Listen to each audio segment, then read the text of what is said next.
আল্লাহ যখন এই পৃথিবী সৃষ্টি করলেন, পৃথিবীর মধ্যে ভাইব্রেশন হচ্ছিল, কাঁপাকাঁপি, কাঁপছিল পৃথিবী। আল্লাহ পৃথিবীর কাঁপাকাঁপি বন্ধ করার জন্য এই পেরেকের মতো পাহাড়গুলোকে পৃথিবীতে ঠুকে দিলেন, কাঁপাকাঁপি বন্ধ হয়ে গেল। এই দৃশ্য দেখে ফেরেশতারা বলে, ইয়া রাব হালমিন খালকিকা আসাদ্দু আলাল জিবাল। আল্লাহ, পাহাড়ের এত শক্তি, পৃথিবী কাঁপতেছিল, পাহাড় আপনি ঠুকে দিলেন, পৃথিবীর কাঁপাকাঁপি বন্ধ হয়ে গেল। আপনার সৃষ্টির মধ্যে পাহাড়ের চেয়ে শক্তিশালী কিছু আছে? আল্লাহ বললেন আছে। সেটা কি? আল হাদিদ।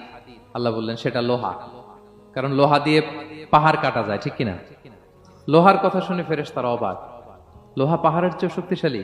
ফেরেশতারা প্রশ্ন করলো, ইয়া রাব্বি হাল মিন খালকিকা আশাদ্দু মিনাল হাদিদ।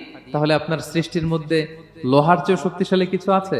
আল্লাহ বললেন আছে। কি সেটা? আন্নার, আগুন। কারণ আগুন লোহাকে কি করে? গলিয়ে ফেলে। ফেরেশতারা শুধু অবাকই হচ্ছে।